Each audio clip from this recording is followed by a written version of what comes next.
So welcome everybody and welcome to a new semester in Physics 4411 and with its PhD variant, which is labeled as Physics 9411, Computational Physics 2. So what I wanted to give you today is a brief introduction and survey of where you'll find the material.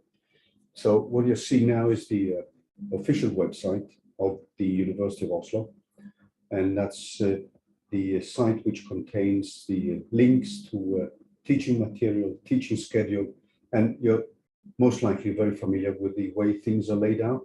So in our case, we will move to spring 2022, and there you will find the schedule with the Zoom links and teaching plans and so on. So the aim today is to give you a presentation of the course and a presentation of the Monte Carlo methods. What are the basic mathematical ingredients which we need to look at, and how to get started with the first project. You will also find the links below to the computer lab sessions. So the computer lab follows right after the lectures. The 2 first weeks now, due to COVID restrictions, the university decided to run most of its courses in a digital form. So the exercise of the lab sessions, which start at 4 o'clock and end at 7 o'clock, they will also be digital in the first 2 weeks. So that means that we will split you in breakout rooms and work from the breakout rooms. The basic teaching material is linked to, so if you go back to the main menu for spring 2022, you will find that the basic teaching material is from the GitHub site here.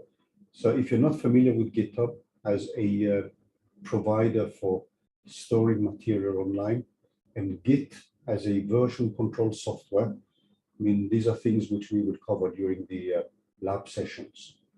But we, or I, use extensively GitHub as a way to store all the information about the course. So if you go to the main GitHub repository, which is this one, and I'm going to put the link into the chat here so you have it immediately.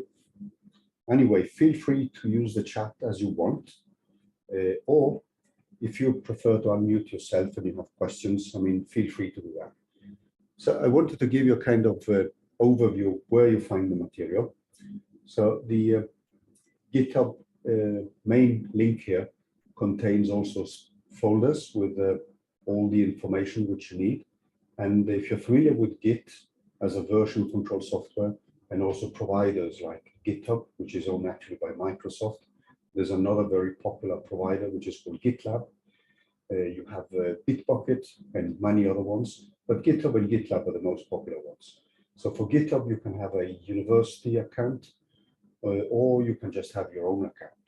I have my own account because if I were not to be an employee of the University of Oslo anymore, I would actually lose access to the university GitHub. You can clone everything down. So if you look at the code icon here, if you do that, you can either use a graphical user interface, so there's a desktop which allows you to interface with the nets, with the websites, with the material, and just download everything and clone it to your laptop, or you can just do a download of the zip file. If you're familiar with using Git as a software, and you can use, and you have been using that in a terminal mode, you can just paste in the link here and just write git clone, and that will copy everything. It means that since I make changes basic on a weekly basis of the teaching material, it means that you can always download the material and get the latest update of the teaching material, which can be pretty convenient. So when I spot errors or I add new things to the teaching material, what I will typically do then is actually to just upload it to Git again, and then you will simply by Git pull, you can then access all the latest version of the material. So I recommend, if you're not familiar with it, to get familiar with Git. So we will help you in the lab sessions, for those of you who are not familiar with it, to get it installed here. So there's some more information here. So if you look at the main file here, you will find some basic information about learning outcomes, how to get in touch with us, a little bit about practicalities. So we are going to have lectures on Thursdays. So there are 2 lectures, i.e. 45 minutes each. There's a little bit about grading.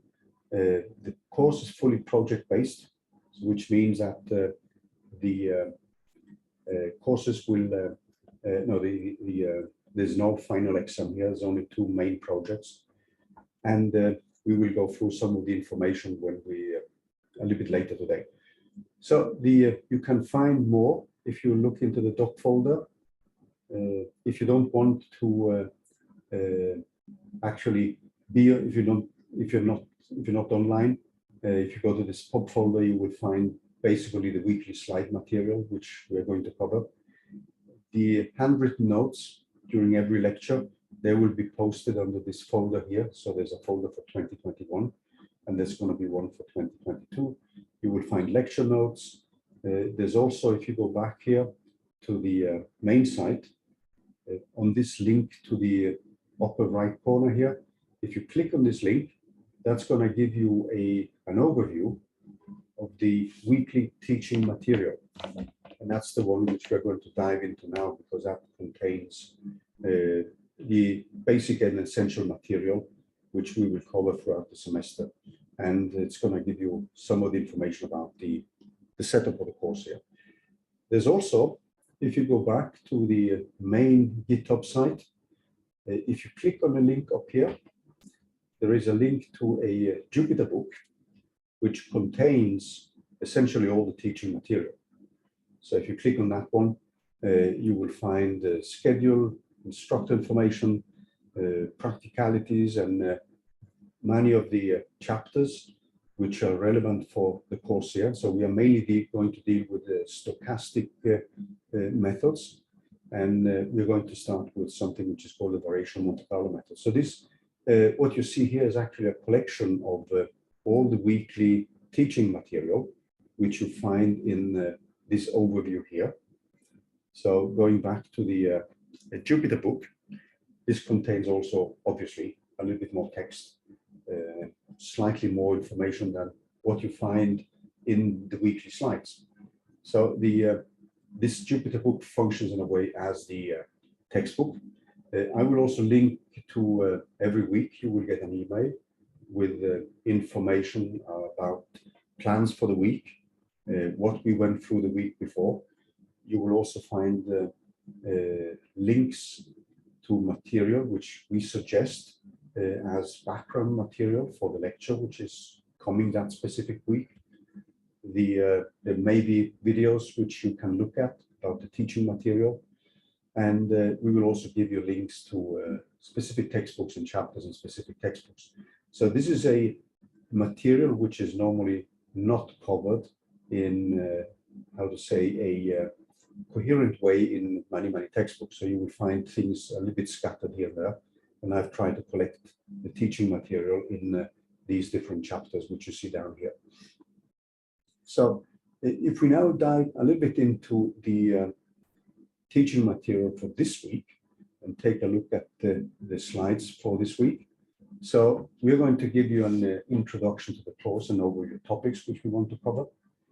Now, feel free to interrupt me, ask questions, or use the chat in case things are unclear. The thing we are going to do is to give you an introduction to the variational Monte Carlo methods, Metropolis algorithm, and the basic statistics and Markov chain theory. So we're going to give you more kind of overarching view on the topics. The thing which we will do in particular is actually to prepare you for the first project. And the first project has a classic paper and pencil part, which you actually need to do. And the first exercise session today is going to be dedicated, amongst other things, to you getting started with doing the paper and pencil stuff. So there is some background material which we need to do in order to set up some of the basic equations we want to program. Now, you will also find the every week there will be lecture notes and reading assignments, often some additional background material. There may be videos which you can look at and which cover different aspects of the material which we will cover, or not be able to cover in a lecture, but you can look that up as an additional material here.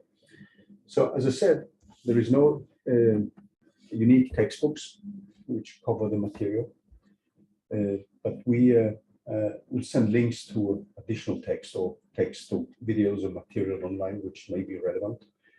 If you're interested in a textbook, which unfortunately, however, has a main focus on spin models, there's a textbook by Berg on Markov chain Monte Carlo simulations and their statistical analysis.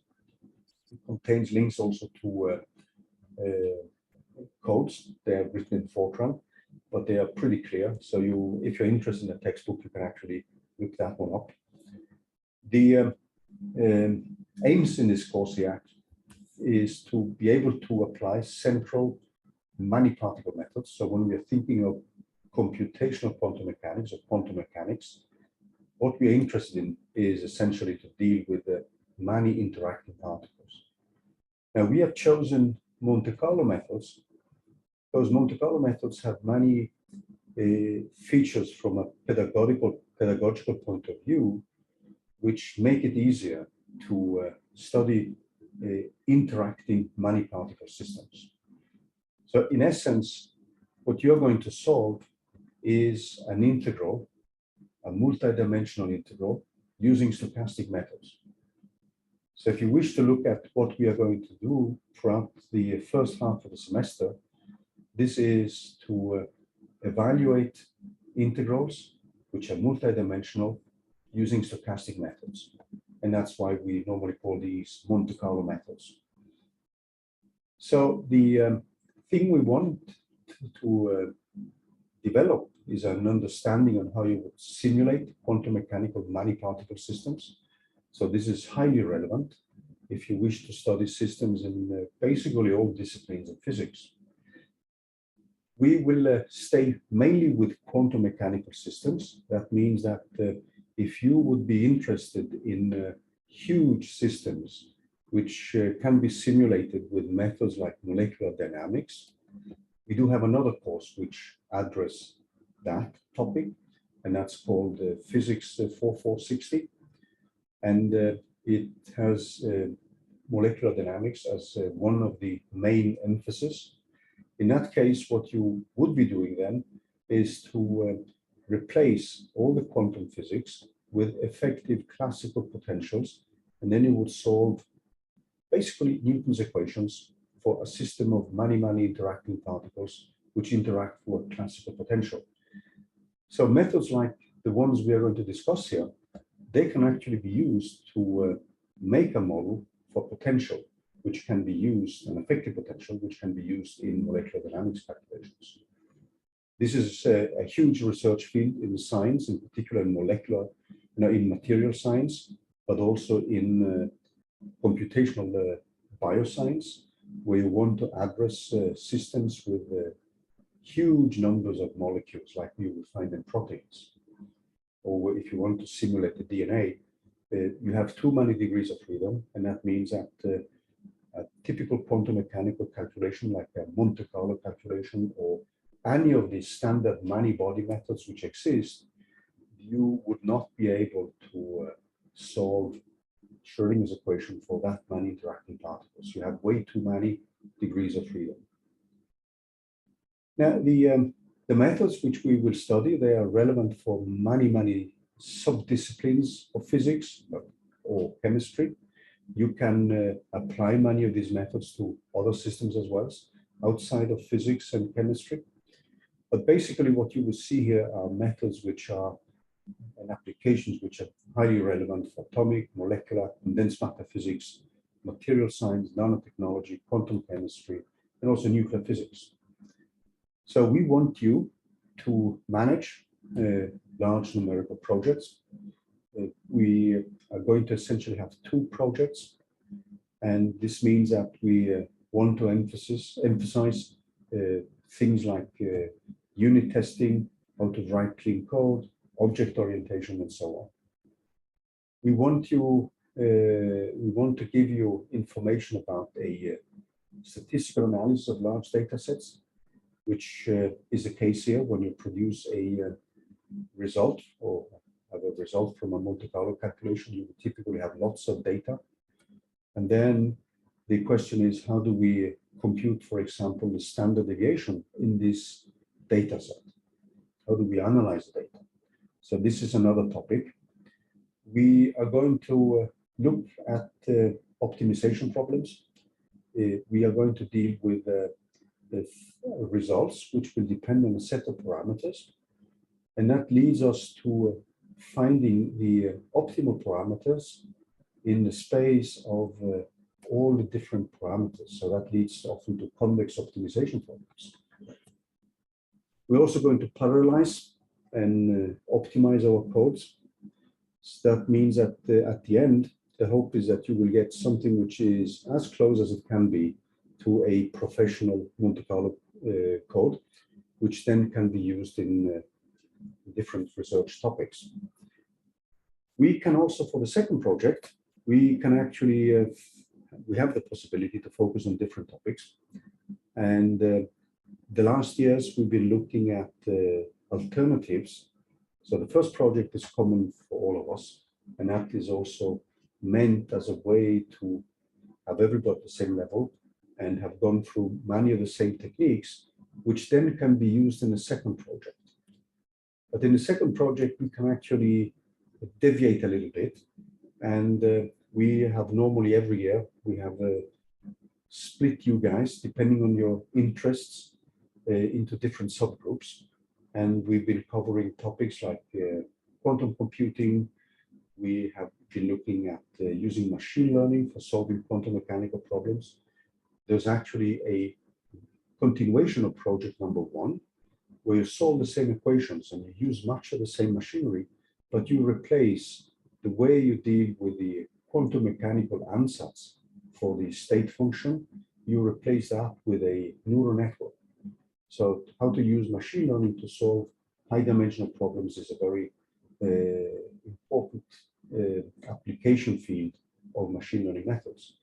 Then we've had people who've been more interested in quantum machine learning, and we have also people who come from sub-disciplines where you're more interested in refining or developing codes which are relevant for your own research. And this variant of project number 2 deals with topics from copper cluster theory, Hartree-Fock theory, and other more classical many-body methods.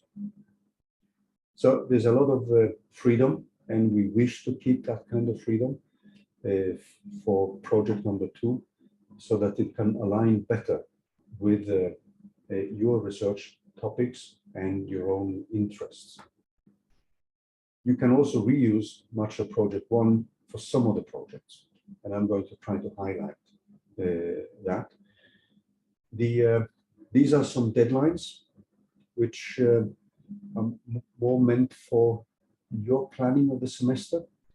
So the first project, we have a tentative deadline to March the 31st, and then for the final project of June 1st.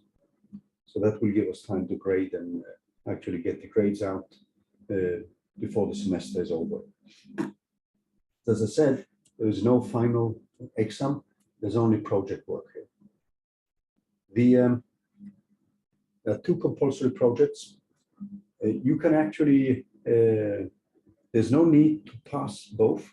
So it's actually your total score which matters. So the number of points out of 100 which you need to pass is 40.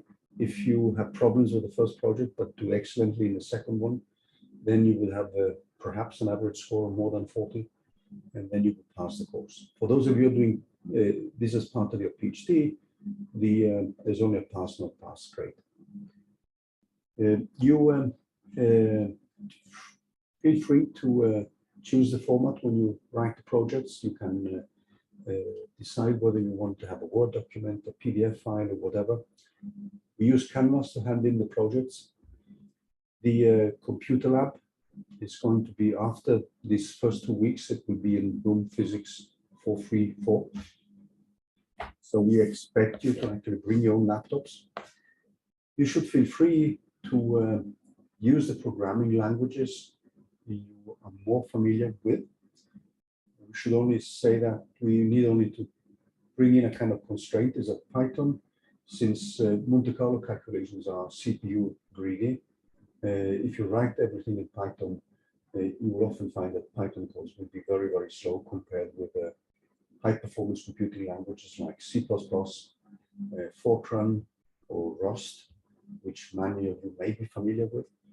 So we are going to, in order not to break too much chaos in the system, we will use C++ as a kind of default programming language.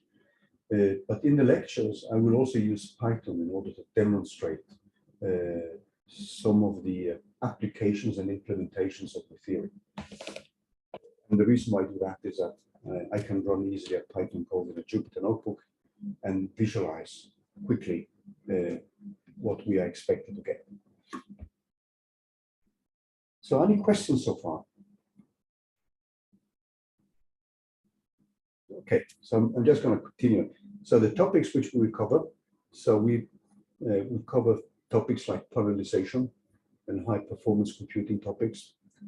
We are going to look at algorithms for Monte Carlo simulations, and that involves things like the Metropolis Hastings algorithms, improved Monte Carlo methods. We're going to look at statistical methods of data analysis from Monte Carlo calculations. So that means resampling techniques like the blocking method, bootstrapping, jackknife, and so on. You will find eigenvalue solvers. At present, what we also have as variance for project number 3 are several possibilities. So one is a continuation of project number 1, but where you replace bosons with fermions. So in project number 1, we are essentially going to look at a system of bosons, which means that the total wave function is symmetric.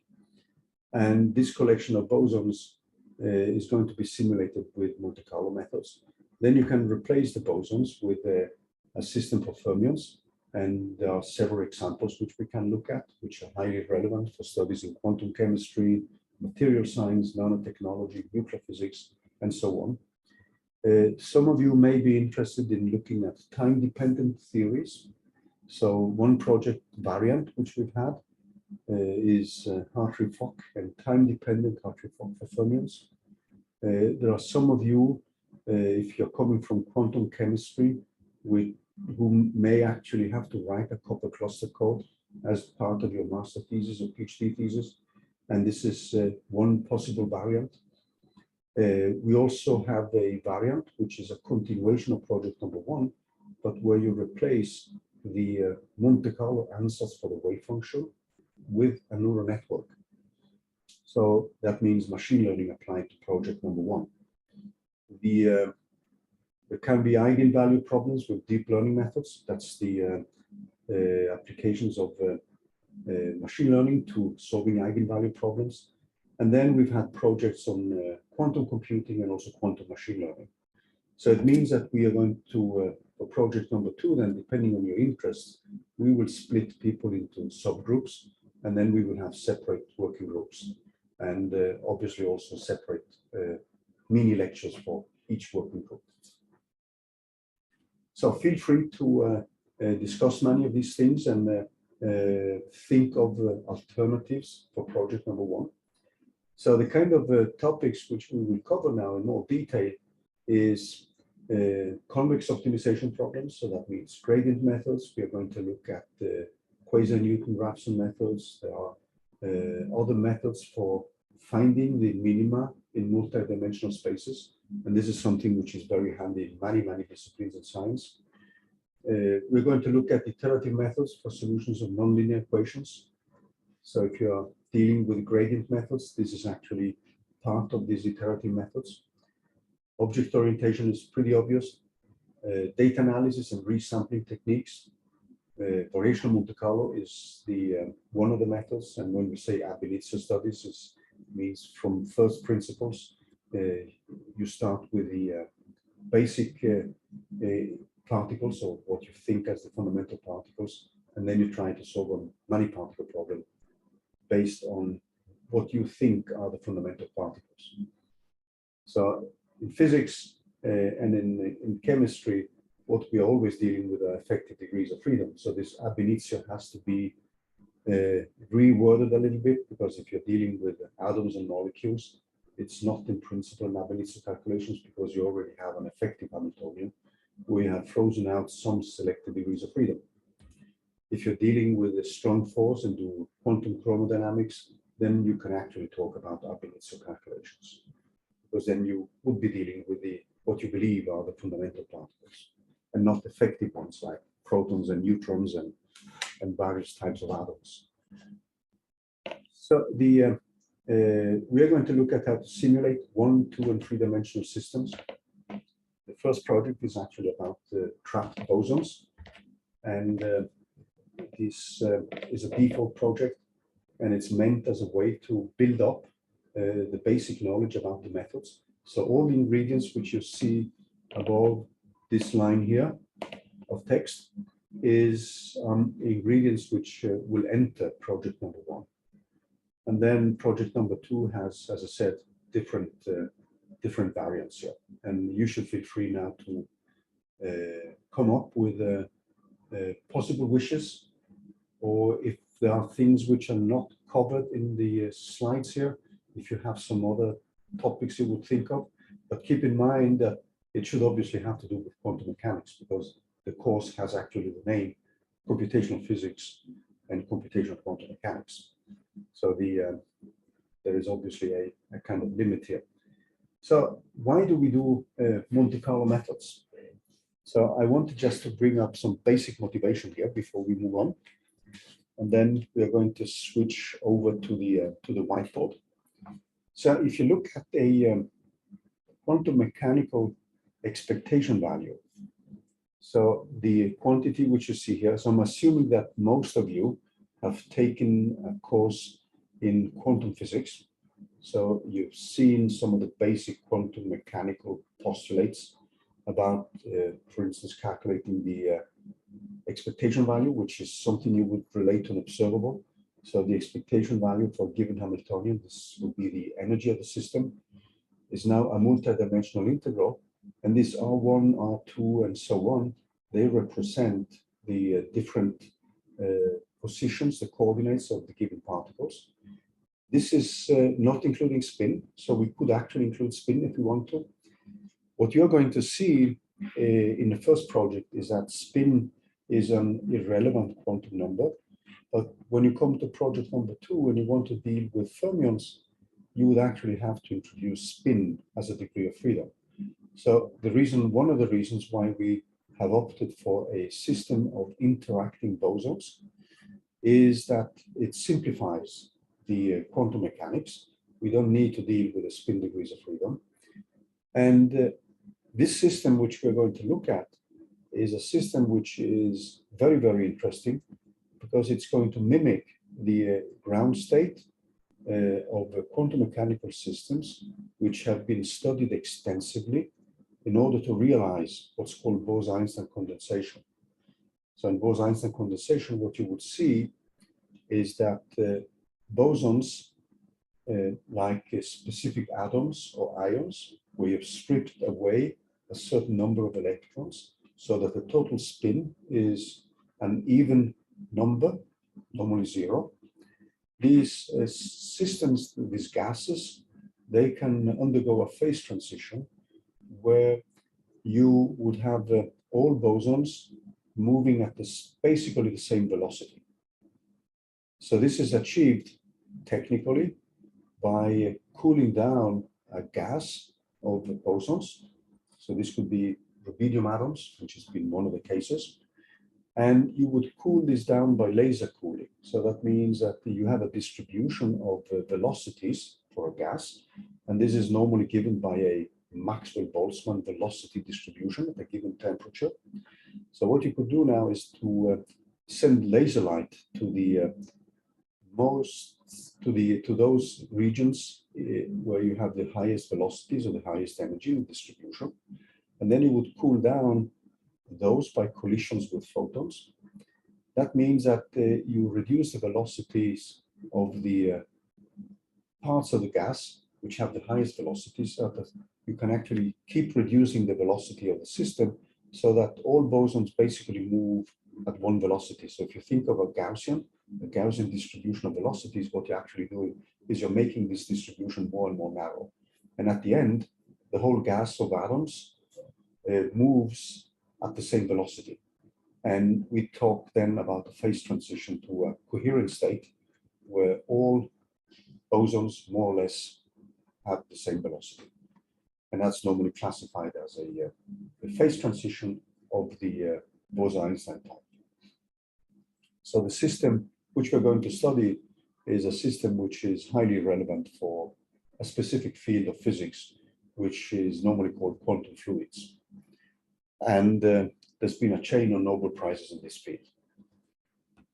If you look at the integrals here, if you wish to calculate even a system of 10 particles here, and you want to use standard methods like Gaussian quadrature, there's no way you can calculate such an integral with a decent accuracy within a reasonable amount of time. So if you 10 particles and 10 integration points for each degree of freedom, so if this is a three-dimensional integral, you would then have 3 degrees of freedom. And if you take 10 particles, so you would have 10 times 3, so this becomes a 30-dimensional problem. And then you would have 10 to the power of 30, basically floating point operations which you need to do. And if you have access to 1 teraflops, which means ideally you can run 10 to the 12 floating point operations per second, this computation will actually take more time than the lifetime of the universe. And that would be a pretty, how to say, not a very good calculation, because with only 10 integration points, you may not get a very high accuracy. So this is where Monte Carlo methods come in. You can view this from another point of view. If you think of a quantum mechanical system and you want to rewrite that as a coupled differential equations, this is fully doable. So Schrödinger's equation, if you take away time here, it reduces to a set of coupled differential equations in 1, 2, and 3 dimensions. And if you were to look at a system with a given number of particles, so one case where Monte Carlo methods have been widely used is actually nuclear physics. So you could have N protons and Z protons and N Z protons and N neutrons. What you would find then is that even for a nucleus like beryllium-10, which has 4 protons and 6 neutrons, you would get something like a 200,000 coupled second-order differential equations. And this is, from a computational point of view, if you're solving this as differential equations, pretty challenging. So the various many-body methods which you can encounter, and I know that some of you come from quantum chemistry, and from quantum chemistry, the typical many-body methods which are being used are things like perturbative methods, copper cluster theory. These are methods which are also used in standard atomic physics, molecular physics, nuclear physics.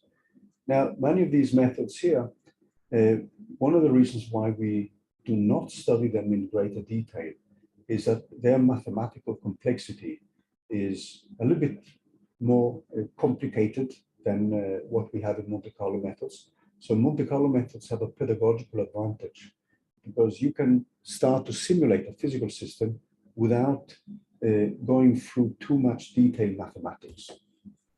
And that allows us to get started and start coding a quantum mechanical problem with not too much mathematical complication. So this is the reason for why we focus on Monte Carlo methods here, because it allows us to handle quantum mechanical systems with a lower level of mathematical complexity. Also, the physics of the system may actually hint at which many-body methods may be relevant. So if you have systems where a mean field is the main feature of the system, so that means that the interaction between particles is normally very weak, then methods like Hartree-Fock theory or density functional theory do a pretty good job. If you have correlations due to the way particles interact, then these other methods may be more relevant. Also, if the interaction is weak, then perturbative many-body methods may also be used. So there's some pros and cons, and I will try to motivate why. So Monte Carlo methods are physical intuitive. It allows you to study systems with many degrees of freedom with not too much pain when it comes to mathematical derivations. And then you have, if you do a variational Monte Carlo calculation, which is the focus of project number 1, then you can use that as an input to what's called diffusion Monte Carlo or Green's function Monte Carlo, which in principle, if you can simulate long enough, should give you the exact ground state of the system or the state with the lowest energy with a specific symmetry. It's easy to implement. I will try to convince you about that, so please believe me. But it needs a trial wave function, which is an ingredient which we will discuss after the break. This trial wave function is the one which can be difficult to obtain. And here, many people actually use the Hartree-Fock theory to construct an optimal basis, but we will be guided by some minimal physics requirements. Then the solution has a statistical error, which can be large, but there are ways to improve that by what is normally called importance sampling. There is obviously a limit to how large systems one can study. So like a diffusion Monte Carlo, which in principle is a rewrite of Schrödinger's equation in terms of a diffusion in complex time. There, the wave function is represented by the distribution of random walkers. So if you have a large system, you need many random walkers. And the more random walkers you have, the more CPU cycles you need. So that means that when the system becomes large, I mean, there are clear limits to how much you can do within a reasonable time. Typically, you get only the lowest lying states with a given symmetry, and you can get excited states with some extra labor. But in general, you get it targets, due to the variational principle, it targets the lowest lying states. So you can do lots of things with Monte Carlo methods. They have been the methods of choice if you want to study physical systems with quantum mechanical degrees of freedom at finite temperature. And that leads to the field of path integral Monte Carlo. We will stay with systems at 0 temperature. So we will not touch upon path integral Monte Carlo. But if somebody's interested in that as a variant in project number 2, this is fully possible. So we want to give you this kind of freedom to tailor project number 2 to your own interests. I mean, that means research interests, as long as it is dealing with quantum mechanics. It's been widely applied to quantum liquids, quantum gases, like Bose-Einstein condensation of these quantum liquids, light atoms, molecules, solids, and nuclei. It is the standard method if you want to deal with the strong force, which means that you want to simulate quarks and gluons through the theory of quantum chromodynamics. So this is the basic method which is being used. There's no way you can study the strong force with any of the other quantum mechanical methods. So Monte Carlo methods are actually the method of choice in that case. It's widely used in solid state physics and condensed matter physics. You can actually study systems with several hundreds of electrons and also strong correlations. So these are widely used methods. It's easy to get started. And for those of you who will look at the machine learning variant of project number 2, using neural networks gives you even more flexibility in setting up the trial wave functions. So after the break, we are going to look a little bit more into some of the mathematical details which we need to look at. So I wanted to give you, after the break, I wanted to give a kind of overarching view on what we are going to do. So if you go back a little bit, however, if we now skip the slides and you scroll down here, so one of the things which we are going to do in the lab session now is to prepare some of the basic mathematical ingredients for project number 1. So if you look at project number 1, it begins with a description of the system.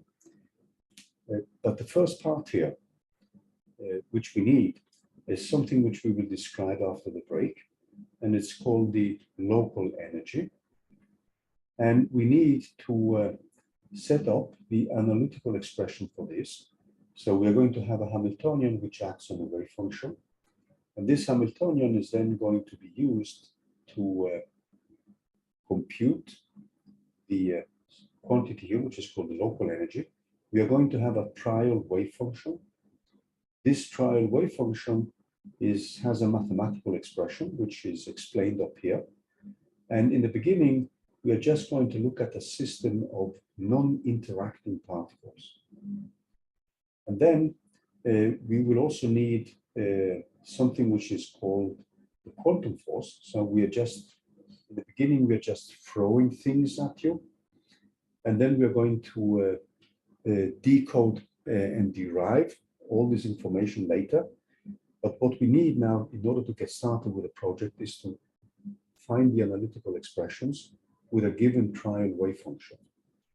And the quantities which we need to program are the local energy.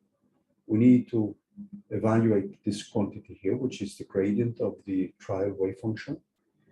And you can see now we have the different expressions for the trial wave function. There will be one part which is basically a function which is as close as possible to a standard harmonic oscillator. And then we are going to derive these quantities, and we need the second derivative of the wave function, which is important for the kinetic energy. We need also this gradient here, which again will appear in the kinetic energy. And with these quantities, we are then ready to start setting up the Monte Carlo code. So the first exercise session today is going to rotate around this paper and pencil part. And for those of you who are also not too familiar with Git and GitHub and some other practicalities, which kind of programming language to use and so on, these are topics which we will discuss during the lab session. So I'm going to put the recording on pause now because we are at 3 o'clock here.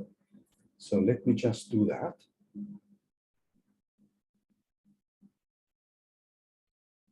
So before the break, we tried to give you a kind of overarching view of what are the main topics which we will cover in this course here. So what I'm going to do now is just to dive a little bit into the same overarching arguments, but I'm going to look at some of the mathematical details which are relevant for what we are going to deal with. So the way I will approach this now will be a little bit more superficial from a mathematical point of view and statistical point of view. I will also assume that some of the details are known, but we will derive many of these quantities in more details in the lectures to come. The aim here is to give you the kind of starting point for the paper and pencil part of project number 1, which is part A of project number 1. So when we are going to do quantum mechanics and variational quantum mechanics, what we are going to deal with, so if we now set up the VMC part, the essential element is the evaluation of a multi-dimensional integral. So let's set up the essential elements which you will need. Now we will need what is normally called a trial wave function. So we're going to label this with an uppercase T here to indicate that this is a trial. And this is normally something where we would bake in all the kind of physics insight we have about the system. For project number 1, we will assume that the particles are moving in something which looks like a harmonic oscillator potential in 1, 2, and 3 dimensions. And these are going to be bosons. So that means that the particles will be all in the lowest levels, lowest lying states. So we are going to label this with a T, and then we are going to have a symbol R, which is going to be a collective way to label all the spatial degrees of freedom of a given set of particles. And then I'm going to label another quantity alpha, which is now going to contain the parameters. So these are normally called variational parameters. So this R is now going to be a collective way to denominate the positions of the individual particles. There's R2 and then up to Rn. Sorry. So that's a notation which we will keep. And each one of these, R of I, is going now to be given by an Ri of X, an Ri of Y, and an Ri of Z. So this funny letter here, the lowercase one, is actually my R. So the parameters alpha, so these are the spatial degrees of freedom. The parameter alpha is going to be a vector which now contains all the variational parameters, and we can have many of these variational parameters up to some alpha of m here. Now, what we want to calculate is the expected value of the energy. So I'm going to use this symbol, which you may have seen from courses in statistics. So I'm going to look at the expected value of the energy, and I'm going to call this for the expected value of the Hamiltonian. And this is going to be a function of, so this symbol is the expected value of h as a function of all these particle positions and these variational parameters alpha. Now, the harmonic oscillator, which we are going to look at, has, when we take away all the interaction, it actually has an exact solution. And that's going to be extremely useful when we are going to set up our machinery, because the machinery then has an exact solution which we can compare our variational Monte Carlo results against. So let's now look at the specific case of a harmonic oscillator in 1, 2, and 3 dimensions, because that's going to be the first case we are going to encounter.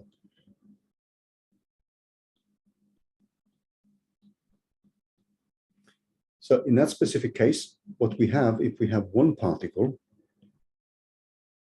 and we take one particle in one dimension, one dim, what you would have then would be single particle energy levels, which now are separated by what we normally call a harmonic oscillator excitation. And this excitation, this difference, is given by the oscillator frequency of the trap, h per omega. So this is 1h per omega. So we would start here. If we look at the energy in one dimension, the energy is going to be given by a quantum number, which is called nx. And it's going to be given by a factor 1/2. Let me just rewrite this one different way. So it's going to have the harmonic oscillator energy. So h bar times omega.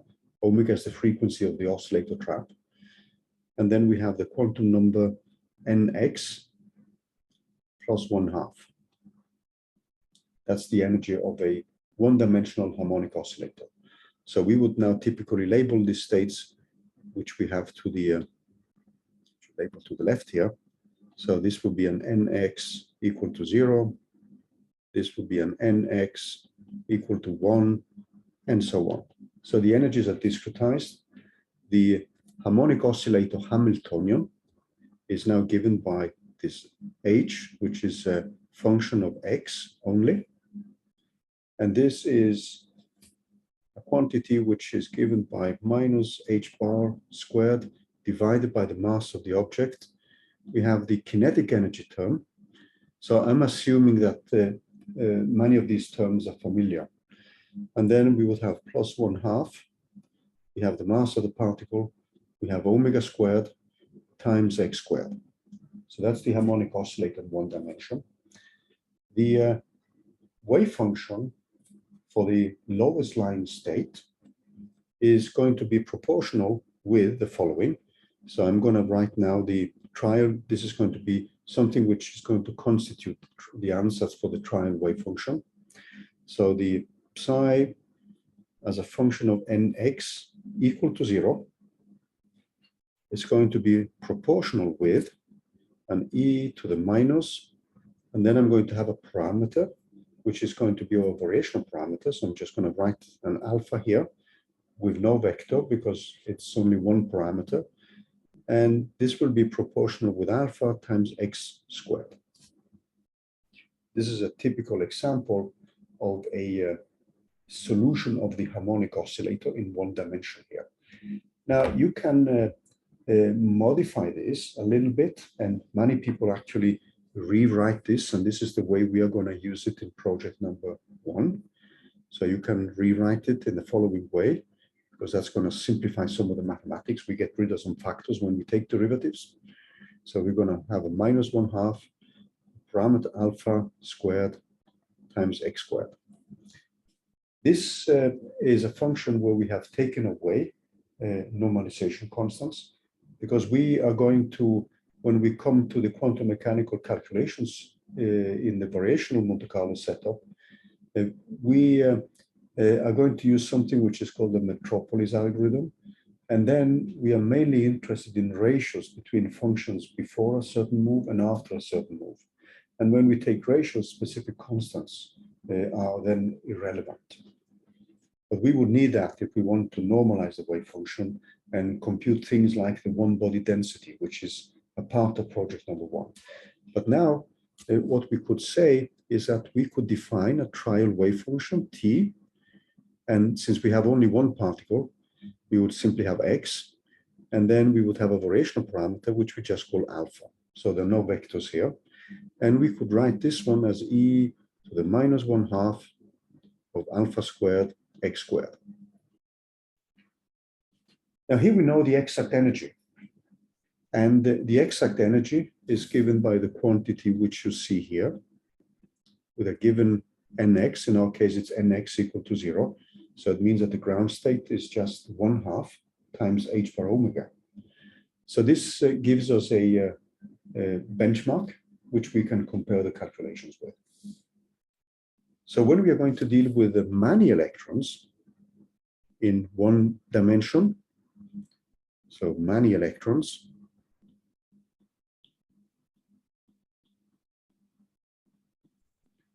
in one dim,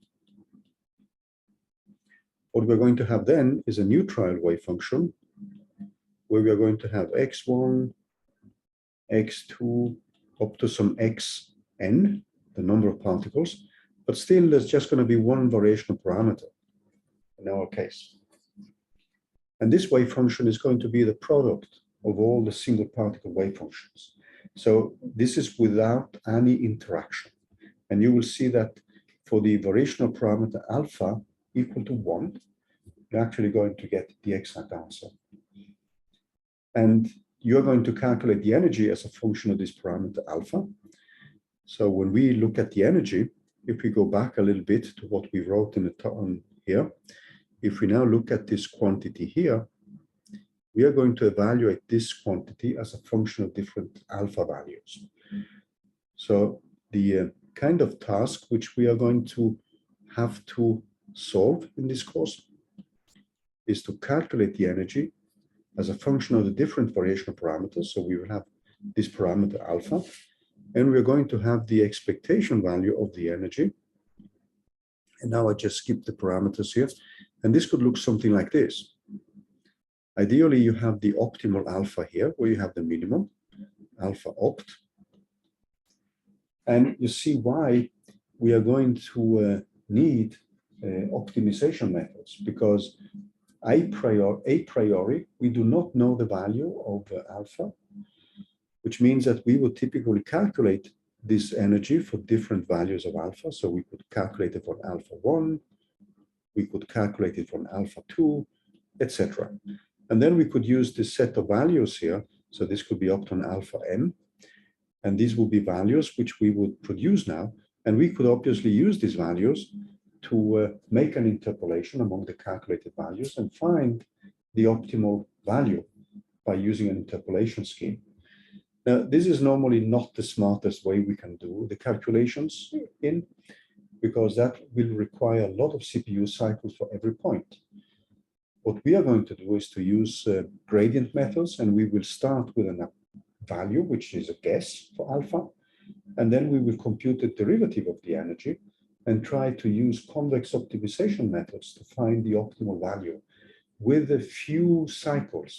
Then, when we have reached this optimal value, when we have found it by an optimization method, then we will start the large Monte Carlo machinery and calculate a better expectation value for the energy by using as many Monte Carlo cycles as possible. Now, the results which you see here are actually very interesting, because the energy for many electrons, so the expectation value of a many electron case, because now we are going to place many bosons in project number 1, we would place many particles in the lowest lying state.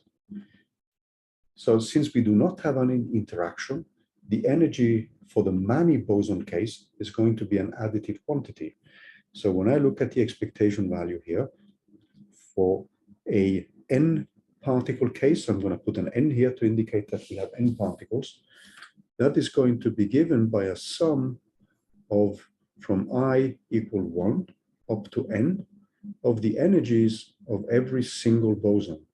So this epsilon I here for the ground state is simply going to be given in one dimension by 1/2 h bar omega.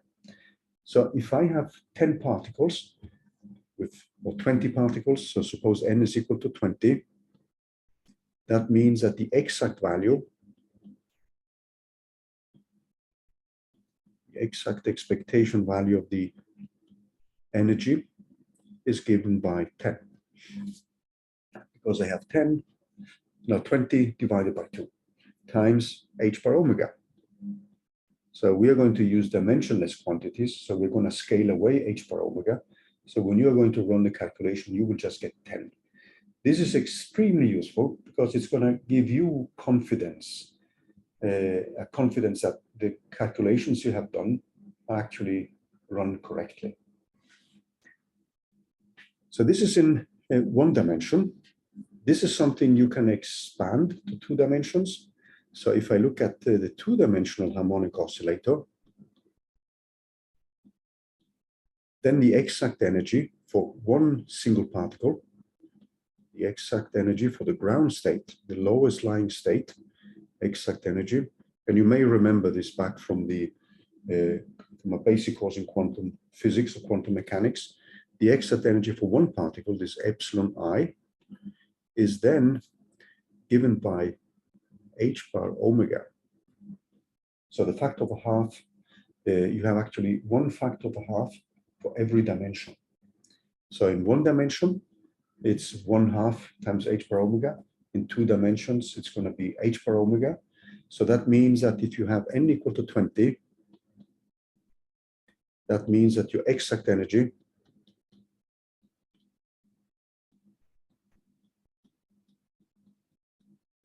is simply 20 times h bar omega.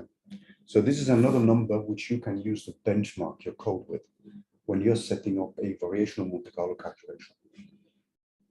Then, if we go to 3 dimensions, you will see then that 3 dimension, the exact energy for this single particle energy, the epsilon I, is then simply for the ground state of h bar omega. So here we have an additional quantum number. In addition to nx, we have ny. So these 2 numbers are equal to 0. The general expression is, if you think of the general one, is actually h bar omega, and then you have nx plus ny plus 1. But the ground state is given by nx and ny equal to 0. And in 3 dimensions, you actually have an energy epsilon I, a given particle in the ground state. So this epsilon I is a specific particle, and then you would have nx plus ny plus nz plus 3 divided by 2 here. So these are the results which we can use to make these exact benchmarks against. The trial wave function for many particles in one dimension, as we described up here. So this single particle wave function here, so this is not many electrons in one, so this is actually electrons of both. So sorry, I actually wrote, this is not correct, so many bosons.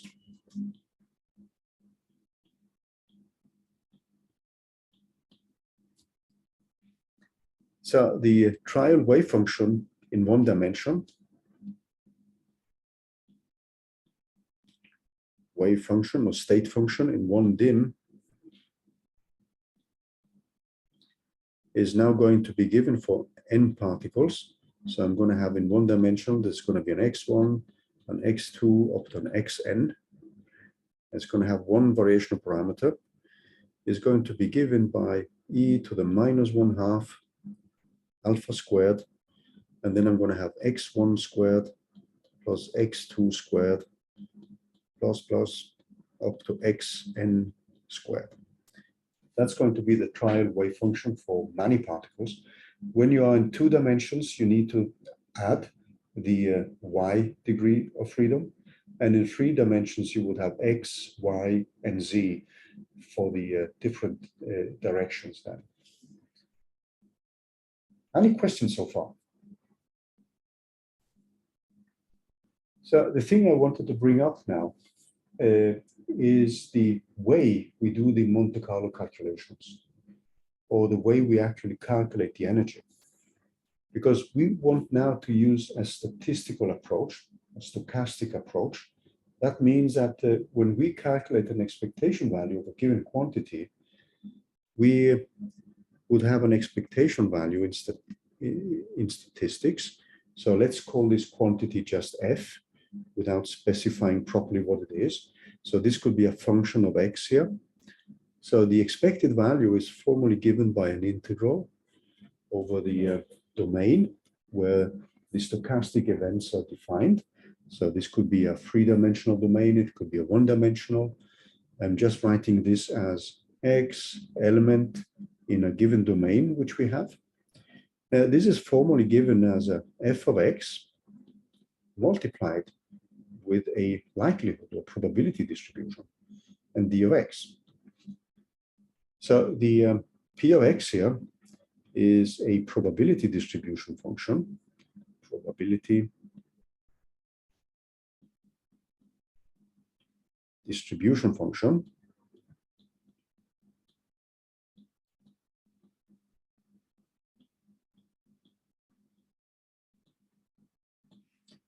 Now, in general, this quantity is for us unknown. And in Monte Carlo calculations, the way we're going to deal with this is actually to introduce a trial wave function. So let me try to explain how we can now, because when I now go back to quantum mechanics, I don't have something which looks like that. So if you do quantum mechanics and look at the postulates of quantum mechanics, the expectation value of the Hamiltonian operator, which is the same as our energy operator, is now in principle an integral. And what I'm going to do now is just to write this as a 1-dimensional problem. So I'm not bringing in, you can think of what I'm writing now as either 1-dimensional or a high-dimensional function. So in quantum mechanics, what I would have is an integral over the same d of x here, domain of where x is defined. So x is now a stochastic variable. In principle, it's a random variable. It contains a wave function. It's the complex conjugate of the wave function. It has an operator which depends on x. It could depend on other variables as well. But let's just stay with x without specifying what x actually is. So x could now represent the spatial degrees of freedom, but it could also represent spin degrees of freedom. So we're just leaving this x undetermined. And then we have psi of x, and this is divided in case we do not have a orthonormal basis. So we have to normalize it. And then we would have an integral over the wave function squared. So we would typically write this as this squared. So this quantity here is just the complex conjugate times psi. Now, the thing now is that when I look at this quantum mechanical postulate about the expected value of the energy operator, this doesn't look like the standard definition which we would have from statistics. So if we have a continuous variable, this is the way we would define an expected value. If we have a discrete probability distribution, we would have to replace the integral with a sum over discrete stochastic variables. In essence, this is what we actually end up doing. So let me also anticipate a result, which we will derive more carefully next week. So when I do a Monte Carlo calculation of this expected value, which we put up above, what we will do then, since in general, we do not know the value of the probability distribution.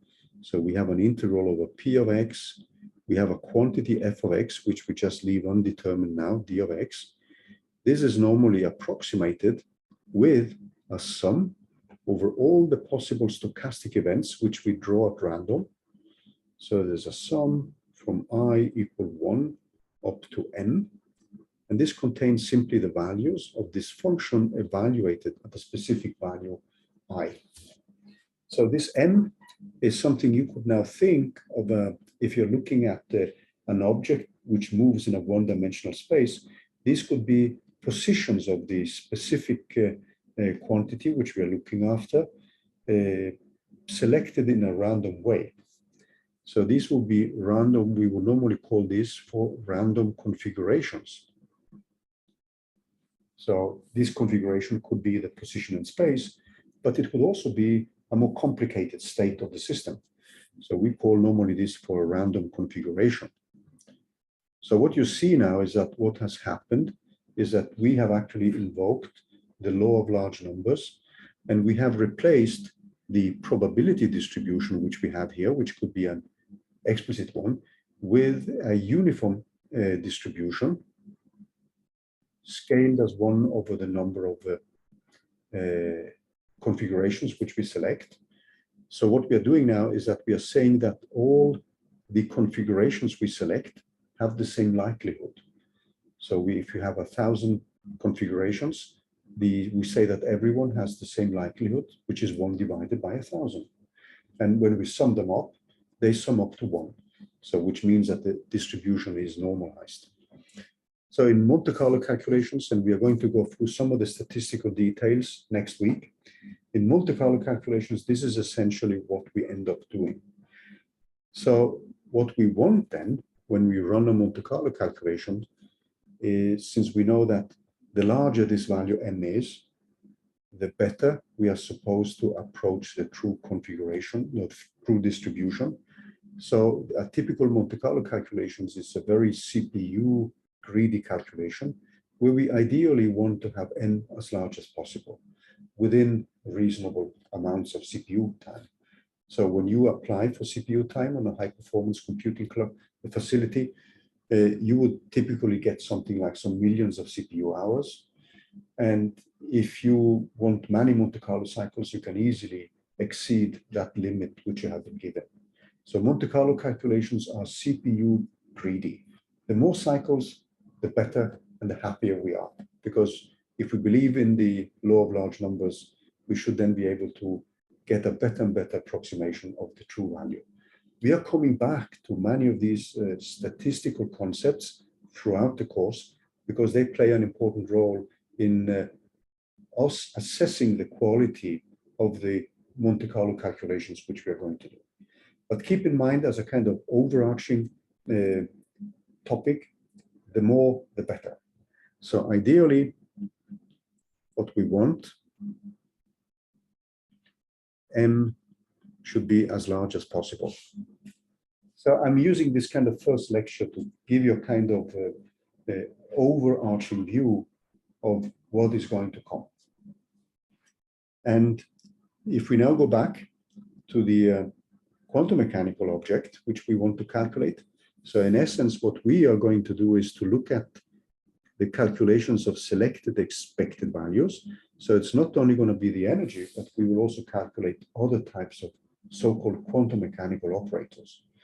But one of those which we typically evaluate in order to assess whether we have made a good guess for the trial wave function is actually the energy operator. But if you look at this expression here, it doesn't look like the one which we have set up here. So what we typically do then is to rearrange the equations, and we rewrite the quantum mechanical expected values in terms of a probability times a new function. And that's this new function, which is the one we are going to evaluate. So in quantum mechanics, when we now want to define a probability, so in QM, the PDF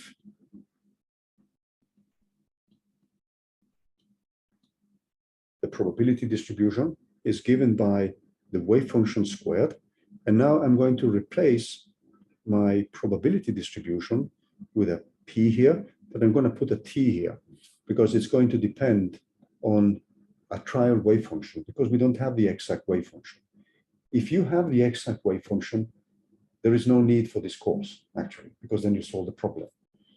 So all of the quantum mechanics deals with finding the best possible approximation to a complicated high-dimensional object by different many-body methods. So all the methods we're dealing with are actually approximations to the exact problem.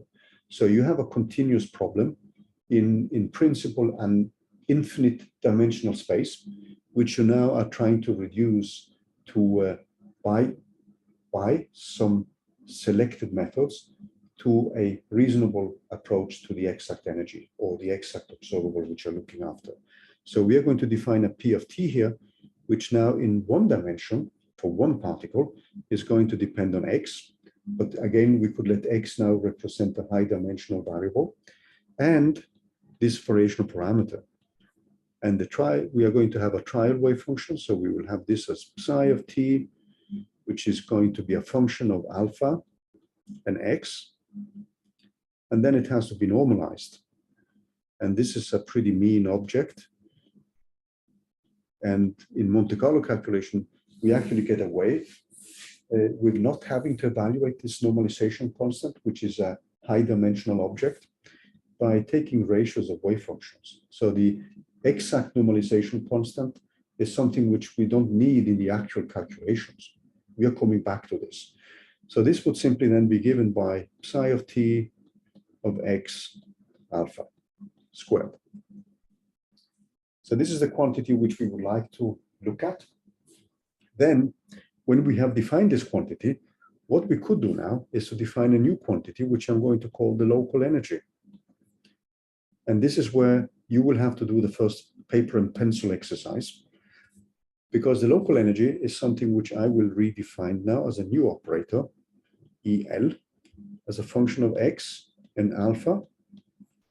And this is going to be given by 1 divided by the wave function. And we are coming back to why this is possible next week. Because some people may say, hey, there may be divergences here because the wave function could be 0. So what happens then? We are coming back to that. And then we have the Hamiltonian here, which acts to the right on the trial wave function. Now, if you look at these quantities, and you now go back to the expectation value of the energy, the quantum mechanical postulate, which you have here, you can see now that if I insert 1 in here, and 1 is defined as the wave function divided by the wave function, the trial wave function, then what you will see, if you do that, you can then rewrite the expectation value of the Hamiltonian. This can be rewritten in terms of the expectation value of this local energy, which will depend on X and alpha. And that's going to be given by an integral over dx multiplied with this quantum mechanical probability, P of X as a function of alpha, multiplied with EL of X of alpha. And when we are going to run the variational Monte Carlo calculation, this is going to be approximated with 1 over the number of Monte Carlo configurations, or samples as we call them, a sum over I equal 1 up to m, and then we would have the explicit value of this x of I, a given configuration, as a function of the variational parameter. This is in essence what we're actually going to do here. Now, the Hamiltonian operator contains, if we're now looking at one boson in one dimension, in one dim, what we have then is a Hamiltonian which looks like as follows. So it's going to contain the kinetic energy divided by 2m, and it contains now an operator where we take this second derivative, sorry, not that one,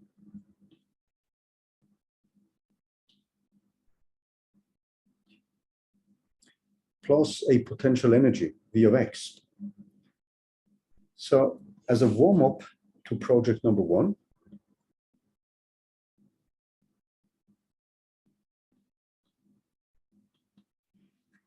what you have then is to calculate the local energy, x of alpha, which now would be given by 1 divided by this trial wave function, and it has minus h squared divided by 2m, second derivative,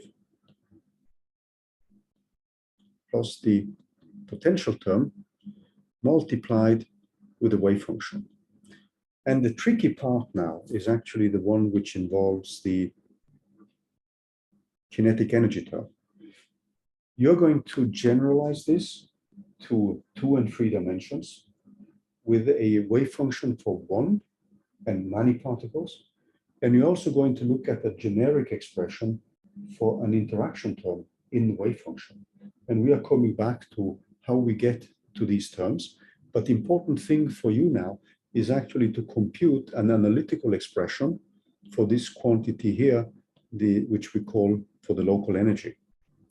And this is something which we need to calculate by paper and pencil and set up in our code, because that's going to speed up the computations. We can calculate the derivatives numerically if we want to, but that is going to bring in a numerical error or a mathematical error, which is better because we approximate the derivative to a certain with a certain algorithm by using Taylor expansions. If we can calculate the derivatives analytically of the kinetic energy, this is something which will often give us a speed up of a factor of 2 to 4.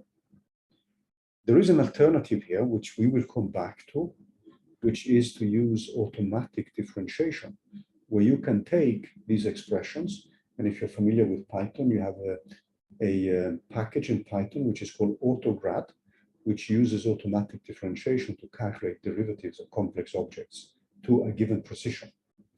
So that's also possible, but that will normally slow down some of the computations. So there is always a kind of balance to strike between the level of accuracy in the calculations and the way you evaluate certain quantities. In this specific project, in project 1, it is convenient for us to actually set up an analytical expression for these derivatives and actually program them. That's going to speed up our program with at least a factor of 2 to 3. So since Monte Carlo, and one of the reasons why we are doing this, if you can do some calculations analytically, you should actually do that. And you would program them, and this will most likely speed up your program because Monte Carlo programs are CPU greedy. So if you get a speed up of a factor of 3 because you opted for an analytical expression for some of the quantities you're evaluating, clearly you should do that. We are coming back to some of these considerations a little bit later. So one of the things I wanted to do now, before we stop today, is to go back to our Jupyter notebook and look at some implementations of a one-dimensional problem. And then we are going to bring this back again next week. But I just wanted to give you that as a kind of a teaser for what we may expect and what we are going to do. So I'm going to bring up the Jupyter notebook at the end now. And the Jupyter notebook for today's lectures is included in this overview of the slides, for the weekly slides. You can pull down that one. So one of the things I wanted to do now is actually to show you. So if you go down here, I also wanted to point out a framework for setting up a C++ program for project number 1.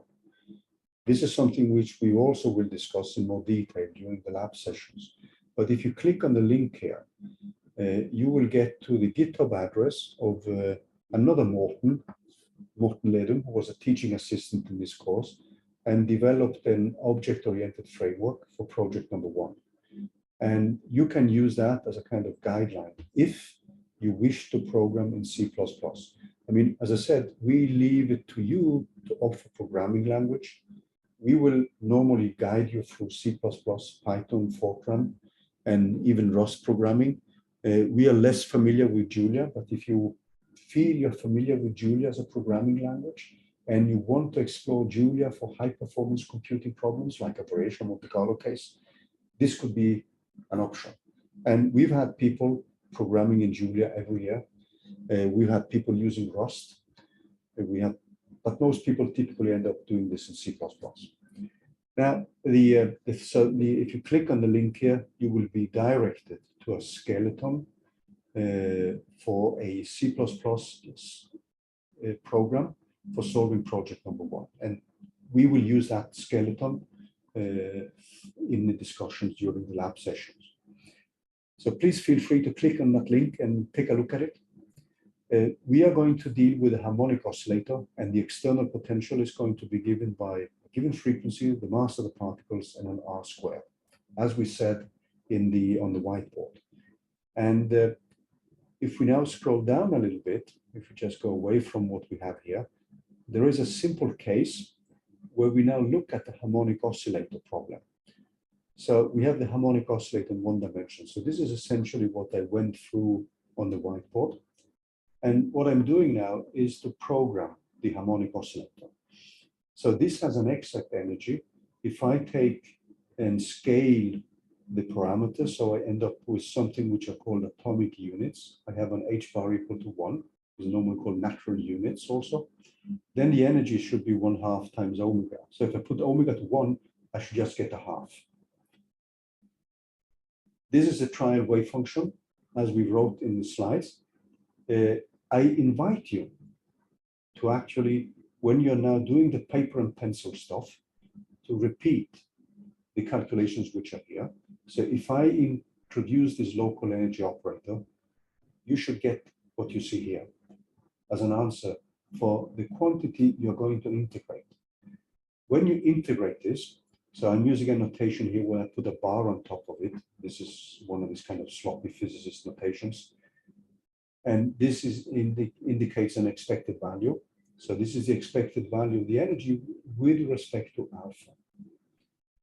And if you take the derivative of this quantity with respect to alpha, you will now see that you would get a minimum at an energy equal to 1/2, at alpha equal to 1. And you will see that one, because if alpha is equal to 1, you have 1 plus 1 divided by 4, which gives you 2 divided by 4, which is 1/2. So this is the exact value. So this serves also as a very useful test of Monte Carlo calculations. There's another quantity, which we will also discuss a little bit more in detail next week, and that's called the variance. So we can calculate the variance, and if you take the square root of the variance, we are going to get the standard deviation. Now, there is a very interesting thing here. So in principle, you do not know the energy when you run a variational Monte Carlo calculation.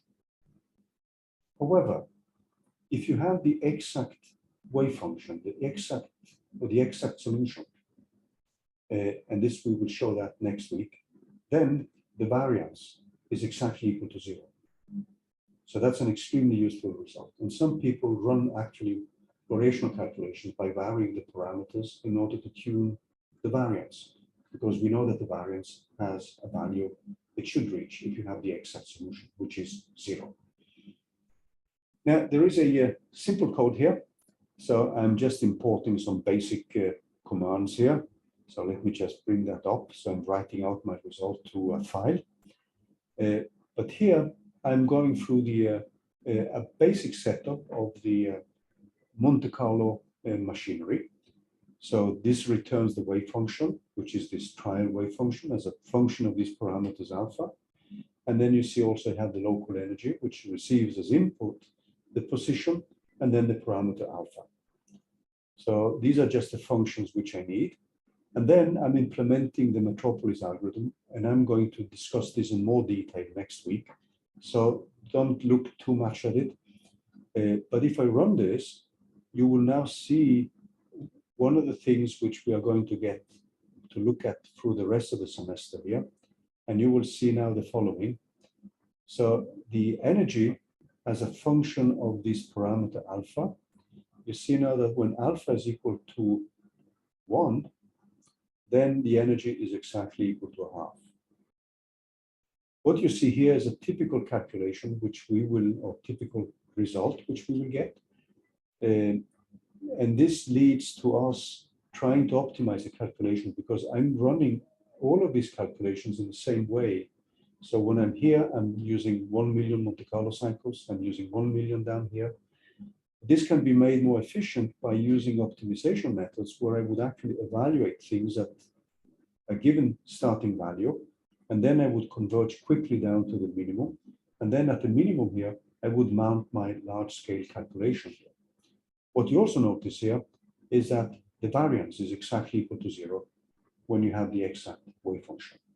And you can see that if you look at the table here, you would now see that at 1, this value of alpha equal to 1, I have my energy, which is 0.5. This is the exact value. The variance is exactly equal to 0. And then you see also the exact variance here. So this is what you would get if you were to evaluate these integrals by paper and pencil. So what I wanted to do today is to give you a rough overview and the overarching things which we are going to study in more detail as we move on. So next week, we will discuss the mathematical meaning of some of these quantities. And we're also going to look a little bit more closely on things like the Metropolis algorithm and how we are going to develop a variational Monte Carlo code. So we are going to, throughout the month of January, February, and March, we're going to spell out all the mathematical details together with the way we're going to program things. So I'm going to stop the recording here.